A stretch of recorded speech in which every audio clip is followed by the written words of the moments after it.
when you understand that you are in a profession or you are in anything that is going to require more pressure, then you've got a responsibility to do a little bit of work ahead of time to increase your ability to withstand that pressure.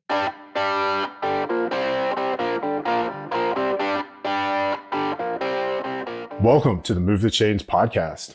I'm glad you're here. Our guest today is Dena Ali, a decorated battalion chief in Raleigh, North Carolina Fire Department, and the author of best-selling book, Hope Out of Darkness, a guide to first responder mental wellness.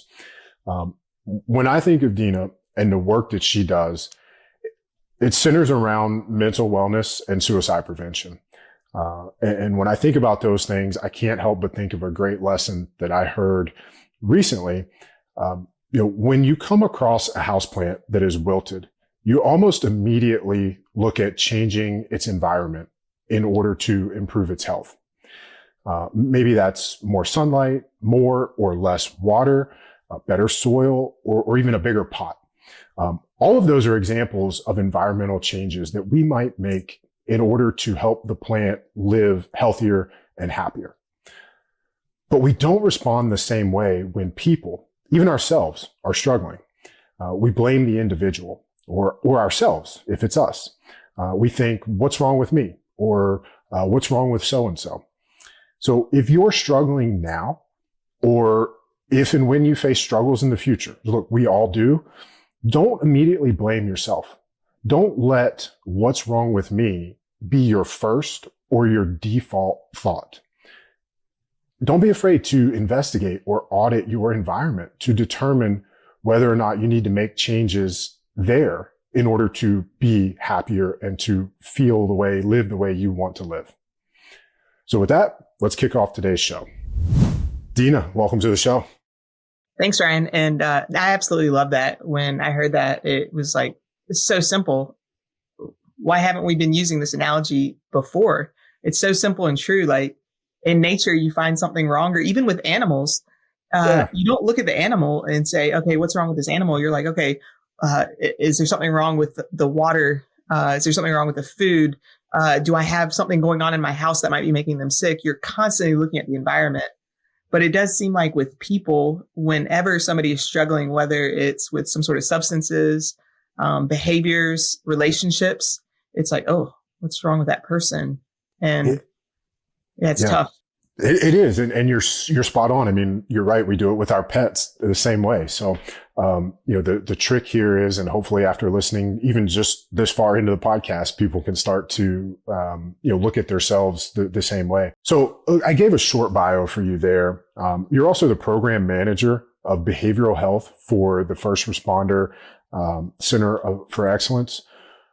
I'm just curious. I've known you through social media and in person now for a few years. I know how hard you work to advance mental wellness in the first responder community. Why is that something that you're so passionate about? I think for me, like so many people, I became passionate about it because I was struggling, and I was struggling even more to understand why I was struggling. And it was the same thing with the analogy that you just brought up. The entire time I thought that there was something different and wrong with me. And it was just so frustrating. And the worst part of it is just looking around. I didn't think anybody could relate or understand what I was dealing with or going through or why. So I didn't feel comfortable talking to anybody. So I just kind of bottled it up. And then that's when I stumbled across just some research, some articles, and I started to connect. And for me, the more I started to connect with the stuff that I was reading and realizing that I'm not unique, I'm not special, that my struggles are very common, I started healing and, started understanding myself, which just made a huge difference. And then it sent me just on this path to get it out there for others, because one of the earliest things that I discovered in my research was I'm not the only one. Lots of other people are struggling and, just learning and understanding suicide. And before we started recording, we talked about, my work is with first responders, and sometimes that may not be relatable to other people. But one of the greatest things I've learned is no matter what my work is with first responders, you spend a lot of time with athletes, but still everything that I've learned is relevant to people outside of my work. And initially, when I started researching this, I was looking for the solution for firefighters and then the solution for first responders. But then I realized there's nothing unique for us. Yes, we have unique stressors, but every single person has their own unique stressors. Solutions and symptomology are often so similar. Like a lot of times, and both of us know Josh Mantz, and I absolutely love him and love his work. And, one of the things he said is, it doesn't matter how you've traveled down this road, we all end up in the same place. And the root of all of our struggles is the same. It goes back to this feeling of shame. And it doesn't matter what got you there, but it's the exact same feeling no matter who you are.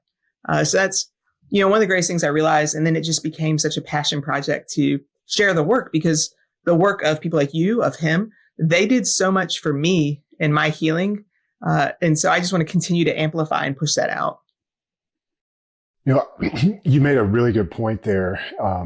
And it's funny, when I was first getting requests to speak to different groups, I had a lot of internal doubt about my ability to help groups that either I hadn't worked with previously or that I didn't do whatever it is that they did. And actually had a conversation with a previous podcast guest, and one of the individuals who had asked me to speak at his event was Tony Blauer. And so if you know Tony, it's self-defense. I've never taken any self-defense. I don't have any martial arts backgrounds, whatever. And so, he's asking me to come in and explain the science of, some of the mindset stuff and what's happening physiologically, psychology, biology. And when he used those words, I had this huge light bulb moment. And like you said, whether somebody's a first responder, an athlete, a business leader, the stressors are different. But if you are a human being, your physiology is the same. That's right. And that's when I understood how, him saying that helped me understand that if you're a human being, I can help you. I don't care what you do. And I think that's what you're alluding to. And so again, for people listening, we may dive deep into first responder issues, but you're going to have issues yourself today. And the biology, the psychology, the physiology is the same no matter what arena you're in. So, I'm glad you brought up some of what you were saying there. I've got your book with me, and I have gone through it, marked some things, and I highlighted this. It's in the very first page. So you said, I wished I could find a way to live a life free of stress, struggle, and adversity in those hard times. I had no idea that much of the good in my life could not have existed without the adversity that I had faced. And you wrote that in the book. You're kind of telling the story that you had just started talking about in that first answer, with finding some research and realizing that you're not alone. Was there a particular person? Was there an event, maybe a series of events that helped you make that realization that adversity is necessary and that it's the thing that helps you become who you are? It's the thing that brings us the good. Because, your mindset now is completely different. You're actually, I would think, somebody who embraces those struggles and adversity. Well, and that's it. And I think it's more of experience, right?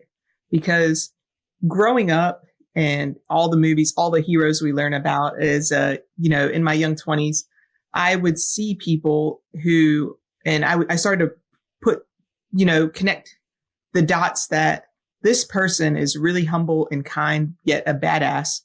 And they had to have gone through something bad.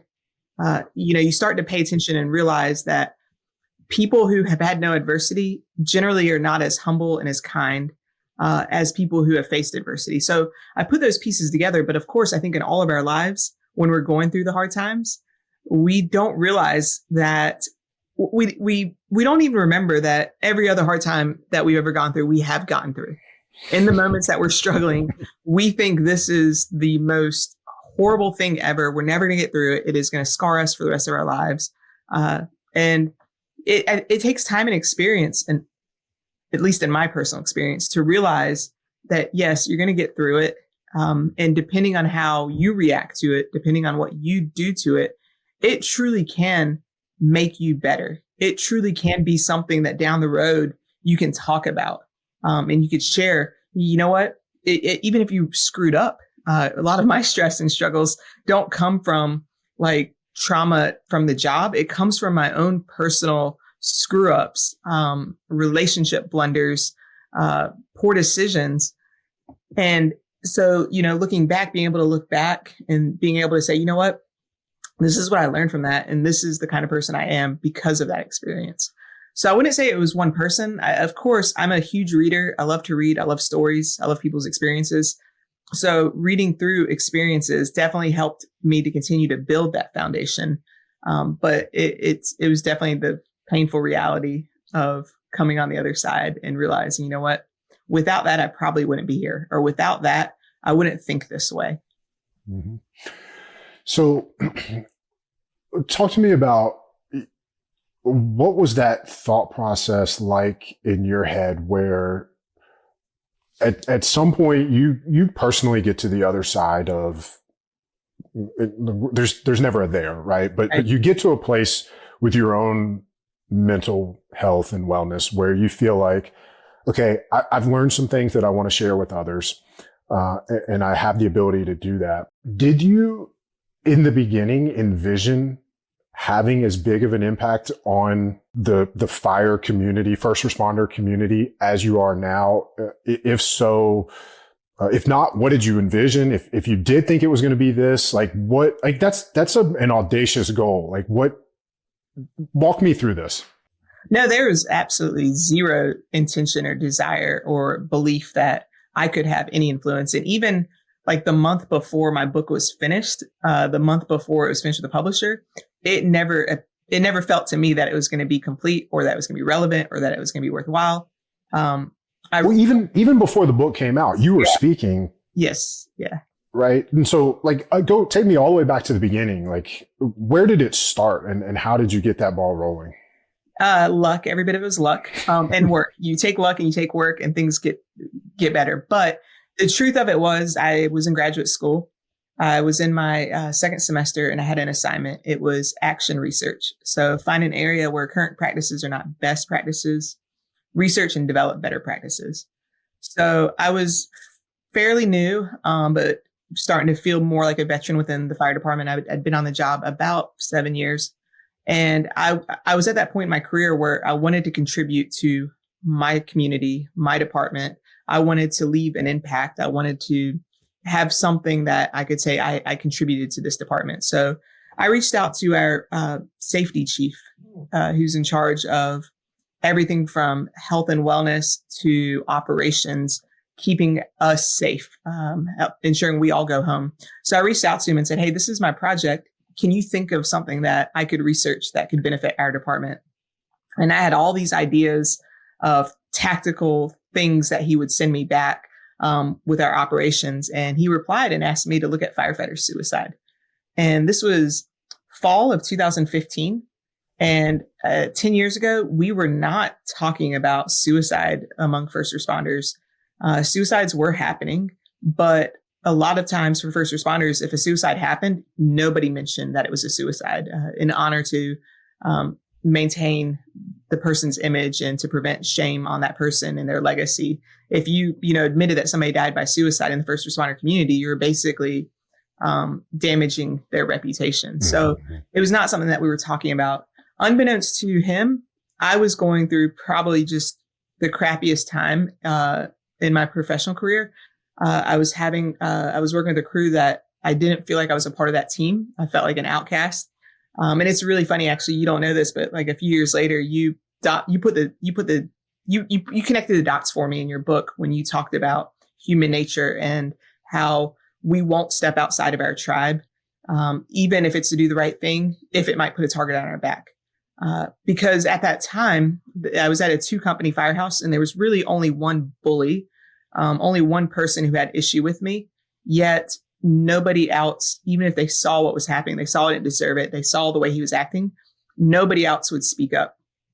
And I couldn't understand it. I couldn't understand how these strong first responders, these good people, would allow this one person to treat another person so horribly. It made zero sense to me, and it was just frustrating. And then when I read your book, it made sense. No matter how strong and courageous we are, we don't want to put the target on ourselves. So we tend to stick with the group.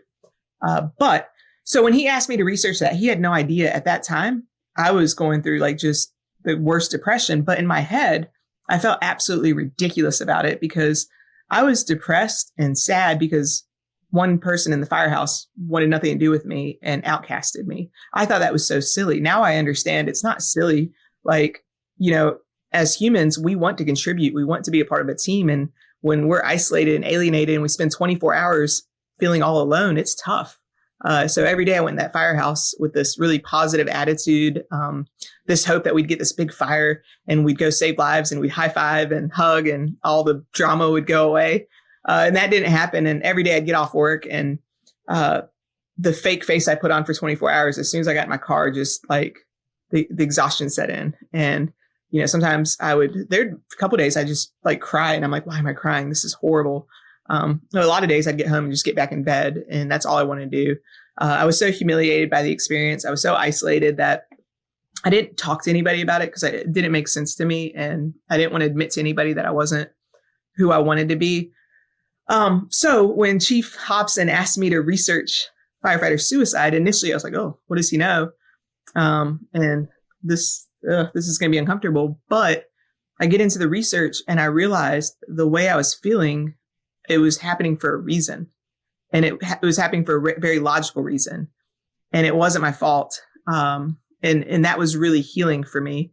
I had a friend finally, he kind of, I think he noticed things were off and he kept checking in on me. And finally, one day I told him what was happening, ugly cried, dumped it all out on him. And he had this amazing response. He just said, man, partner, that fucking sucks. I'm so sorry. Yet when he said that, I could feel the pain in his voice. That me sharing with him what I was going through made him hurt, knowing that I was going through that. And that is what really kind of pulled me out to know, like he validated that, number one, you know, I didn't deserve this. Number two, this pain was real and it was for a reason. And that validation meant the world at the time. So I did that assignment for school, wrote the paper, sent it to Chief Hobson. He was like, this is amazing. This is great. Can you help make a PowerPoint because I want to deliver this information to the department? So I was like, sure. I made this PowerPoint and I sent it to him. And then he was like, are you ready for, like a few weeks later, he's like, are you ready for August? I was like, what? He's like, we're going to deliver this to the whole department. I was like, no, we're not. You're going to deliver this to the whole department. I'm absolutely not going to deliver this to our department. And he said, Dena, I can't do this. I need your help. And I was like, all right. So we delivered it. He on the second class, we got to one slide. It was, there's an image of a firefighter in turnout gear in an ocean. It had an anvil on his foot that said pride, and he was drowning in pride. And then there's all these sharks swimming around him and, you know, said things like depression, PTSD, all these issues. But what was really killing him was his pride. And so we got to that slide and he interrupted and he said, hey, this is me. And he shared what he was going through. And he finally told me why he asked me to research it. And he himself was going through a really hard time. Unbeknownst to me, he had actually reached out to our city's employee assistance program and got a voicemail. And Jeez. yeah, and he said in that moment, if he was truly suicidal, he would have killed himself because number one, he finally got to reaching out for help and there was no help there. That was a huge slap in the face. But number two, him as our city safety officer, responsible for the safety of our members, he couldn't even help himself. Yeah. So he felt like just a huge failure in that moment. So with that, on a whim, I submitted a class at a fire conference because I knew the person who put on that conference. He was a friend. I knew that he had a soft spot for mental health. I shared my paper with him. And I had never taught. I was not an instructor or presenter or anything like that. And I don't know why I submitted it. I think the big reason I submitted it was I went to that conference. It was a huge one in Indianapolis. It was like a party. You had classes during the day, events. And I couldn't afford to go, but if I got selected as an instructor, they would pay for my flight and hotel. So I was like, you know what, the submissions were due in June for the following April conference. So I was like, if I get in, I'll have almost a year to figure this out. So I submitted and I got in, and I was like immediately like imposter syndrome, like, oh no. But I ended up doing the presentation and I did okay. I had positive feedback and I was invited back. And I think, from your experience, when you do one presentation, a couple people there will reach out to you. Mm-hmm. And at the time, firefighter suicide was important, but there weren't many people that had taken on understanding. Mm-hmm. And then as the years have gone by, one of the unique gifts that I have is I bring, research and education, but also I'm a firefighter. Mm-hmm. It's hard for people to listen to clinicians all the time. It's easier sometimes. They want to hear one of us. And then on top of that, the ability to connect, my experiences with research and better practices. So the ball just started rolling. So we'll come back to this momentum that you're building and the changes that you're making. But as you're talking through that, I mean, there's so much like your fearlessness or the courage to go for it, to leap and figure it out. Like there's so many, I've seen, and as well as I do, that there are a lot of people who would have the idea or the thought and they'd say, man, someone should do this, or this would be a great idea. But you did the thing. You acted on it. You submitted the class. Have you always been that way? Or was that something where you're just so connected to the need for this that you just put your personal preferences aside and you said, it's got to be done? No, I'll be honest. I could lie to you right now and say, yeah, I had courage and that's why I did it. Truth is, I think I have a pretty good amount of emotional intelligence, but at times I make decisions based on what you may not like. I make decisions based on feelings at times, but I think because I look back at my life and I never take conventional paths. And oftentimes it causes me a lot of headache and stress. Like I truly do. From the time that I was in elementary and middle school, I was a weird kid. I beat to my own drum. I think I'm doing normal things only to look back and realize nothing I do is normal. So the truth of the matter is, I think I made that decision on a feeling and a passion. There's a little bit of passion in the background on that. I don't think it was that, because every step of the way, I felt like I'm an imposter and there was a lot of fear that, oh my gosh, I don't belong. This is going to be a total flop. And every presentation I do still, I feel that way at times. And, but I think it keeps me humble and it keeps me working, and I need that and I want that. See, I would almost argue that you're making the decision based on your values and what you know is right. And you're not letting emotions like fear stop you. You're just, it's kind of like, all right, I'm going to close my eyes. I'm going to say yes. And then I'm just going to white knuckle it until I get there. I'll figure it out. But no, either way, I mean, it's like I said earlier, I mean, somebody had to do it and you're doing it. I imagine, you're talking about a 10-year timeline here. It has to feel like turning a ship. But at the same time, if you look back over these last 10 years, I mean, massive change nationally. I mean, your department and beyond. How do you manage your, I don't want to say expectations, but I mean, we use the term move the chains when we've talked, and it's the name of the podcast. So how do you use a move the chains type approach to something that is this big of a goal? I love the move the chains. I love that idea. I love the effort behind it, because the truth about me is I've always just felt like I've struggled. In school, I struggled. In life, I struggled. So I've always had to work that much harder. And I've always felt like I've had to give a lot more input for a lot less output. So even when I, took these leaps and these jumps behind the scenes, it was tons of work, tons of reading, tons of research. But initially when I started down this path, I felt like I was going to find in the research, because what I initially found was there was a lot of research about first responder suicide, military suicide, and that research wasn't getting to the people. There were universities spending a lot of money, doing a lot of work to research our populations and come up with recommendations, and we were never seeing those.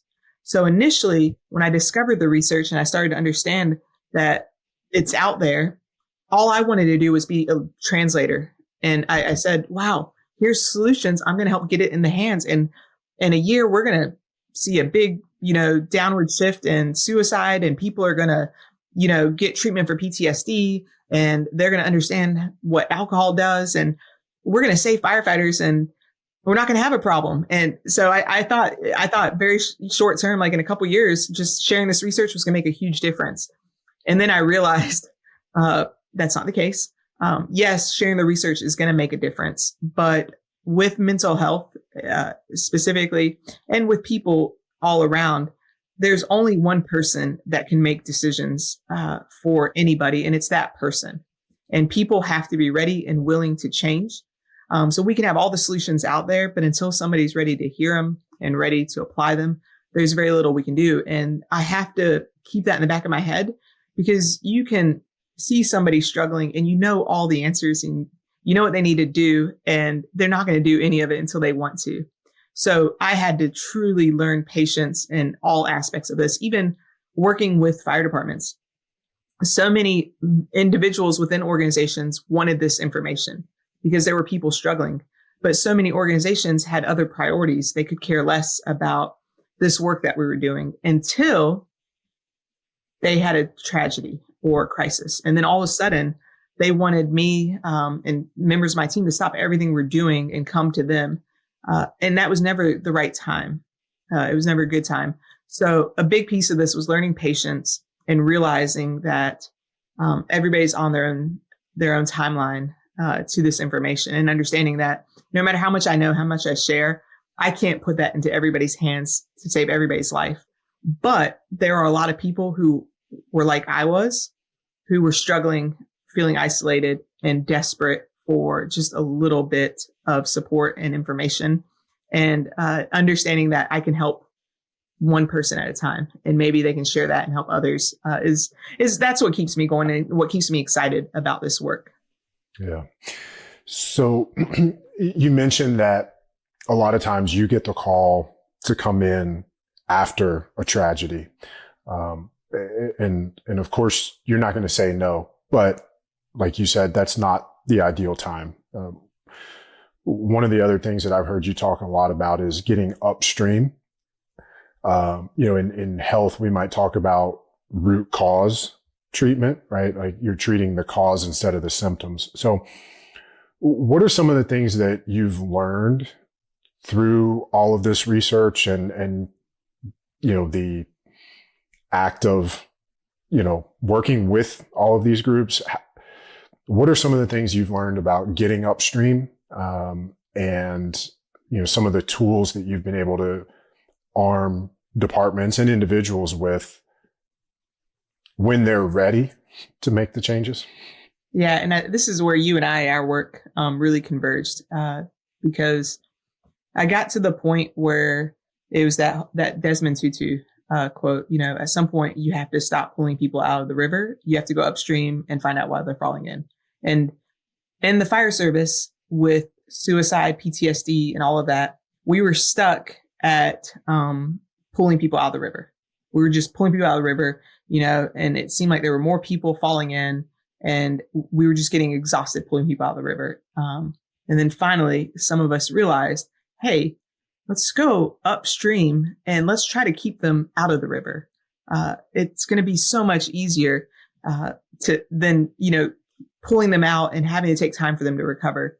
So that idea in your book, something you said when you were talking about, increasing bandwidth and emotional resilience, is when you understand that you are in a profession or you are in anything that is going to require more pressure, then you've got a responsibility to do a little bit of work ahead of time to increase your ability to withstand that pressure.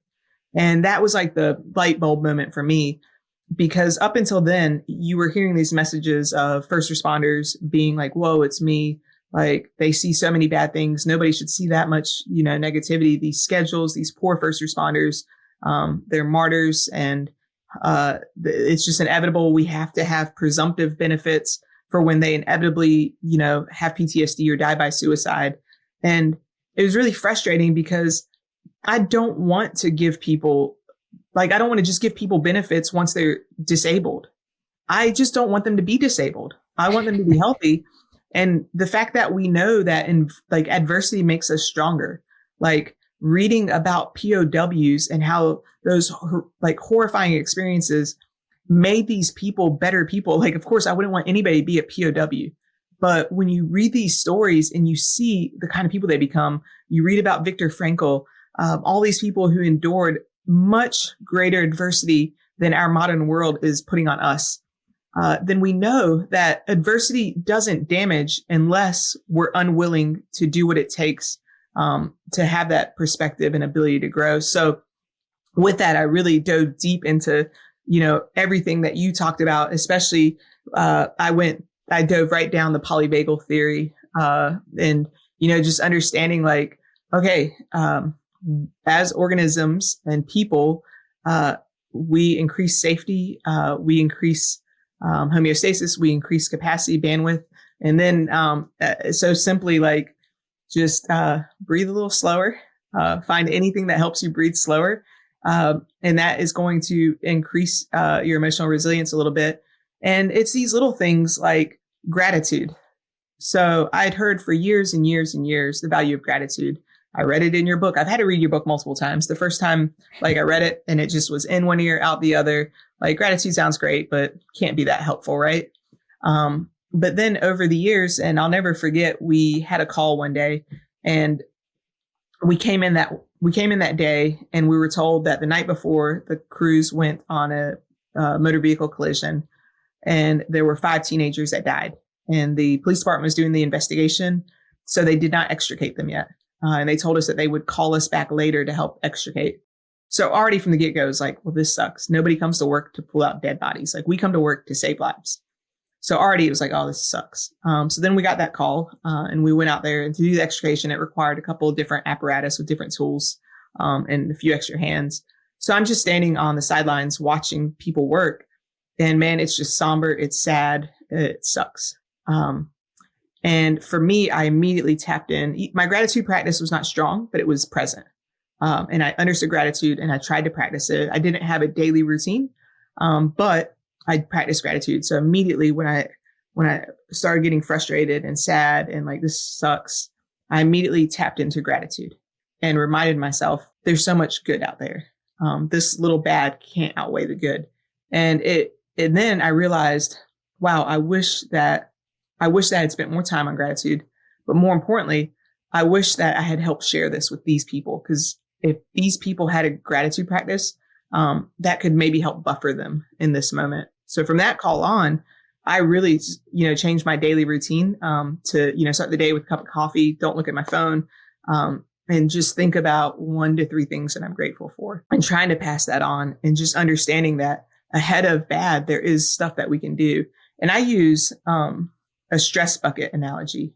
And the opening to part 2 of my book, it starts with the stress bucket analogy. And basically, because first responders always talk about their buckets and how over the course of their career, the buckets just fill up and eventually it overflows. And it's always eventually it overflows. That's the conversation. However, I love the stress bucket analogy and understanding that you can put a spigot on your bucket. The bucket doesn't have to overflow if you appropriately keep it draining. So you talk a lot about any activity that, activates the parasympathetic nervous system, slows the breathing. And so basically on the spigot of the stress bucket analogy that I use is all of those things: laughter, gratitude, mindfulness, relationships, therapists, but also psychological safety, sleep, play, rest. And, one of the things initially you can get overwhelmed and you can say, okay, I got to do all of this. this whole list of stuff. But it's realizing, no, pick a couple of those things and then slowly add to it as you can. But the more of these things you do, the more your stress bucket's going to drain and the healthier you're going to be and the more resilient you're going to be. Yeah, that's well said. And I mean, thank you for sharing that story. You know, I like to think about these as tools in a toolbox or toolkit or chest or whatever. And when I'm teaching people to build that arsenal, the reason we build the arsenal, at least the way I teach it, is like you're saying, not so that you create a routine where you have to do all of them every day, but so that you have almost like a word bank, that you have endless choices that you can go to or call on if and when needed. In a lot of instances, we may only need one tool. The first one that we pull out might work in that situation or on that day, right? It could be breathing. Maybe a couple of slow parasympathetic breaths help us get the relief that we need in that moment. Or maybe it's movement, or maybe it's music. But there will always be, or maybe not always, but inevitably, we're all going to have times where you try the breathing, you try the movement, you go for a walk, you listen to music, and none of it's working, right? And that's when you need this giant word bank or war chest of tools that you can go to. So a couple of the other ones that you mentioned, these are in your book as well. And I think both of our personal favorites, humor, play, optimism. Talk about how those have been impactful for you and maybe especially in the departments and the people that you've worked with. I mean, we've always had humor, right? And I don't think any of us ever understood what humor does. And I know for me, in one of the classes I teach, I have this video because one day at the firehouse, the guys played this joke on me and they recorded it. So I have this video of them playing the joke on me. I was riding up on the battalion chief car that day and I was still an engine company officer. So I went to my company to eat lunch and I brought the car over. And so I'm feeling like, all important that day, and special. And unbeknownst to me, while I'm eating, somebody went out to the car and they moved the seat forward, raised it, dropped the steering wheel. So that way, when I got in it, I couldn't fit. But I'm stubborn, as we've talked about earlier. And so I go out to the car and I immediately know that they screwed with it. But I'm not going to give them the satisfaction. So I'm trying to squeeze into the car, but it was a challenge. And so they're recording it and they're like, oh, what happened? And picking, and one of them in his very country accent, it's like, her don't fit. But the cool thing about it is I immediately start laughing. Even as I yell, I hate you. I'm laughing and they're laughing. And in the video, it's just this authentic laughter. But it also, for me, I realized in that moment, especially in the fire service as a female minority, there's so much safety and fear of offending and going to HR. That there's not this humor all the time. And we don't realize what humor does for bonding and safety. And just listening to the laughter, you could tell the amount of love and care we had for each other. And I'm watching it. And even every time I watch it, it reminds me the safety that was present with that crew. They felt safe doing that. The fact that they did that to me told me that I was a part of their team and that bonding was there. And so I use that as an example because so often now we don't have as much humor out of fear of offending. And it creates this sterile environment that the trust and the bonding is non-existent in, which is such a shame. And, as I just researched and learned more about humor, it was just so fascinating to learn what it does for the nervous system, especially in unexplainable times. And that makes sense because first responders, we have dark humor. We make really bad jokes, but I'm sitting here researching and going back to the Holocaust and learning how, the prisoners, they use dark humor to survive the Holocaust. During the death march, when they'd have to pile bodies, it was this idea of man, thank goodness we're starving because if they were any fatter, it'd be harder to put their bodies on there. And yeah, you look back and you're like, wow, that's horrible. But the fact that they had to tap into humor too. Yeah. And humor, like sometimes when things don't make sense, humor is all you have to get through that. So just, understanding humor, thinking back to that experience, realizing that the reason that we fall into dark humor is because it just helps, like we see things and we do things that make zero sense. And we, just like that call I talked about earlier, they don't teach us in the academy that you're going to go remove people who are not savable. They don't teach us. All they teach us is how to save people. So in those moments, our brains aren't prepared for that. But understanding that humor just helps us get through it, relaxes the nervous system, and keeps us moving forward. One of the other really big issues that first responders face is disrupted sleep. And I want to make sure we talk about this because this is a question I get a lot. You and I both help people with sleep. I always struggle with advice for people who shift work, or who, may have a job where, like, it's one thing if you work nights and it's just always nights, but I think it's harder if you work shift and you're back and forth, or again, if you're interrupted by calls. And this could be doctors, first sergeants. One of my closest friends was a first sergeant for a long time. He'd get calls at 3 a.m., hey, so-and-so just got a DUI. You got to go deal with, whatever. What have you learned, or what advice would you give people who are dealing with disrupted sleep to mitigate the negative impacts? Yeah, no, I think that's incredibly important. And before we close out, I want to go back to play. I just realized play because I think play is so important.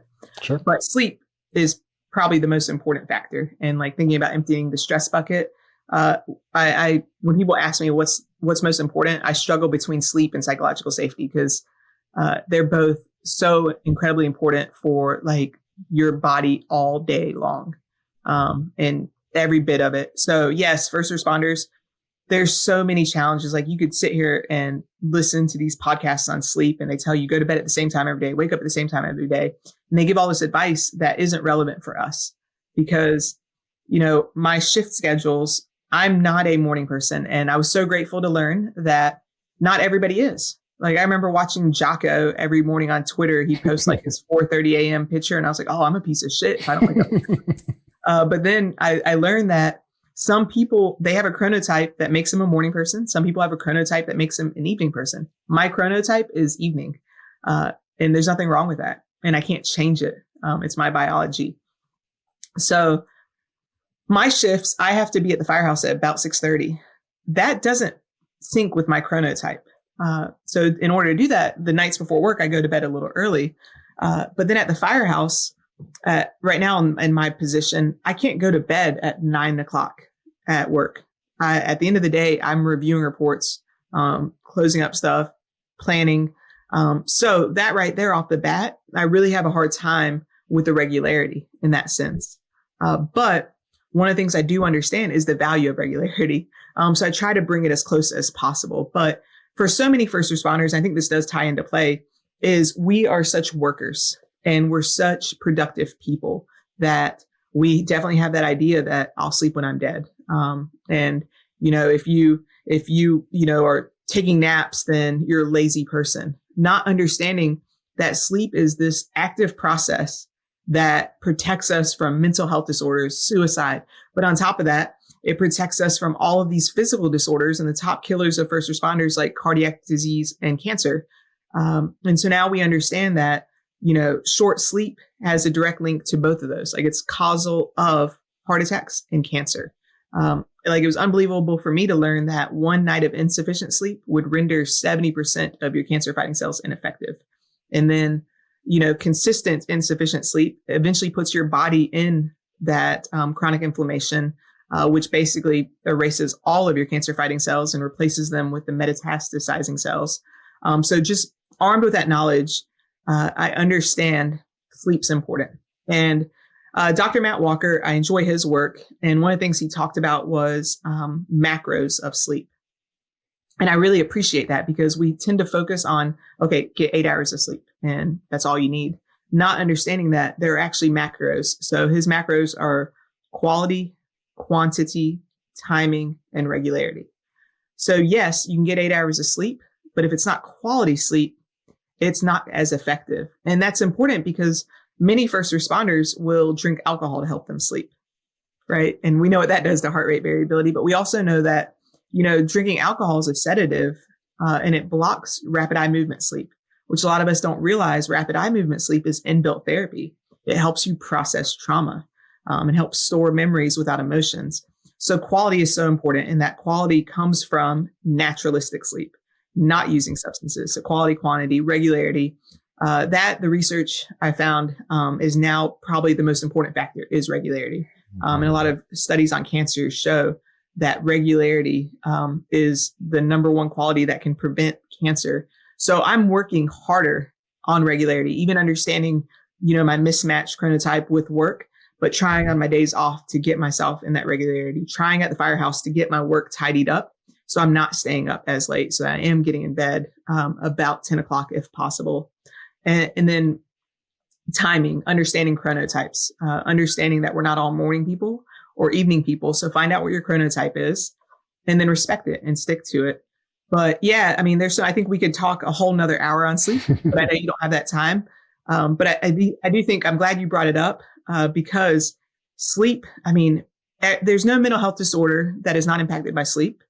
And now we know the number one things that are killing us with good quality sleep and regular sleep, we can actually protect ourselves from. Yeah. And you did a great job in your book of outlining a lot of this. The things you just touched on there, you go into greater depth in the book. I'm really glad that you put that part in the book. It's invaluable. The part about, you're talking about the REM sleep. Inbuilt therapy. Yes, that's the inbuilt therapy. Oh, and not using sleep aids like alcohol or even sleeping pills, because when you do that, you don't get REM sleep. So yeah, sorry, struggled through that one. No, but and just a couple other points on sleep.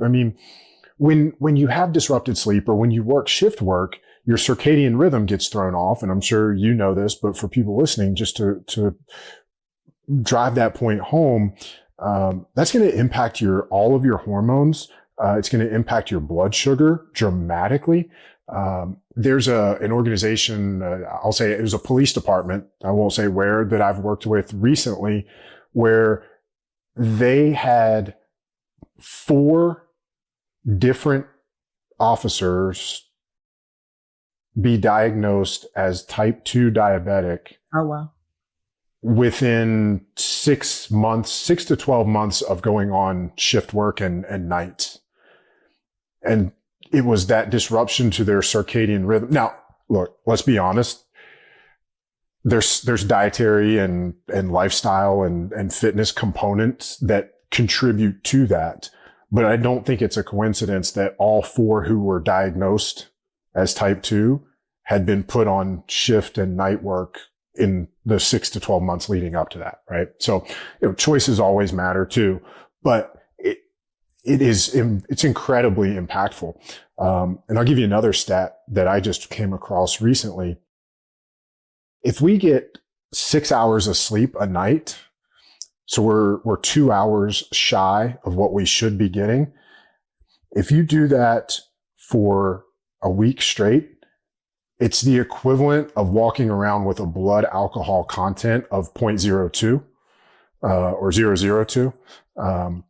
And the longer that sleep deficit racks up, the more drunk you are. So it's almost a self-perpetuating cycle where the more you rack up a sleep deficit, the less your processing is able to, the less you're able to process the way that you should, right? So it's one of the reasons that I cringe when I hear doctors and nurses talking about working, 24-hour shifts. I don't want somebody making a medical decision about my health after they've been on a shift for 23 hours. No, absolutely. it's funny you mentioned that. A couple weeks ago, I had something kind of stressful happen, and it was because of a decision that I made that had a poor outcome. And so right now we're like working through it. But in the process, my sleep has been completely haywire because every time I go to sleep, I'm replaying the event and then replaying what's going to happen and the outcomes. And so then my sleep's haywire. So then my day to day, I'm seeing like how day to day it is impacting my mood. It's impacting my decision making, and it's just self perpetuating. And Yep. it's frustrating because it's like, I just want to sleep. Like, the other night, like I go to get ready for bed and I'm like, God, if you let me sleep tonight, I swear to God, I will, pray more. I will be more faithful. Like, I'm begging you, please. Like, I think you're doing this so that I can be a better person. And I'm hearing you. Please, please, please let me sleep tonight. I mean, so it's kind of funny that you just brought that up because it's so true. And I do feel like the last week I've been operating at like this 0.02 or 03 because I'm not my regular self. Yeah. Yeah. I mean, of all people, you know how important it is to break that cycle. And fortunately for you, you have the tools that That's right. you can lean on. So, Dena, where can listeners get more of you? Whether it's First Responder Center for Excellence or National Fallen Firefighters, what are those places? Yeah, so I'm the program manager for behavioral health with the First Responder Center for Excellence. And it's not like this boring, like I'm a psychologist, because I'm not a psychologist. Our work is just trying to help people and other first responders that you develop the tools to empty their buckets. And it's such a cool position because we really do get to freelance. We're an affiliate of the National Fallen Firefighters Foundation. They've been in existence for so long, supporting families of fallen first responders. But at some point, somebody was like, let's stop pulling people out of the river, right? It's amazing. We have to continue to support families of fallen first responders. But what we need to do is prevent first responders from dying. So our work with the First Responder Center for Excellence looks at nutrition. It looks at cardiac. It looks at sleep, behavioral health, cancer. And so my one component in it is the behavioral health piece. So on Facebook, Instagram, LinkedIn. I'm on all of those, but so is the First Responder Center for Excellence, where amazing information is out there. And of course, thank you for talking about my book. It's on Amazon. You can also find it at Fire Engineering. They're the publisher, but Amazon's always the easiest place. Hope Out of Darkness, A Guide to First Responder Mental Wellness, where you are cited numerous times throughout the book. You're setting a standard. Every guest has to plug my book multiple times. So no, we'll put links to all of that in the description, make it easy on people to find you on all the socials, First Responder Center for Excellence, and of course your book. Last question, Dena. Your final piece of advice for a listener who wants to be more consistent or be better at moving the chains. Well, since we didn't talk about it, I'm going to close out with play. And that, to me, I'm so grateful. I think I first read about it from you. And then I got that Charlie Hohen's book, Play It Away. Yep. And it truly changed my life because up to that moment in my life, I was always on trying to be productive. And the analogy I use, especially with first responders, we talk a lot about building construction, how tension and compression together strengthen the load. So for me, it's similar to that tension and compression. Without play, work cannot continue to increase. And without work, you can't really enjoy play. So you need play and work equally. So when you're overwhelmed, when a lot is going on, figure out those things that you enjoy doing and do them. I know the advice was figure out what you did as a little kid and go back to doing that. I always rode bikes as a kid, but for me as an adult, I was watching Shark Tank and they had this thing. It was a brake board. It's a longboard that has a brake on it.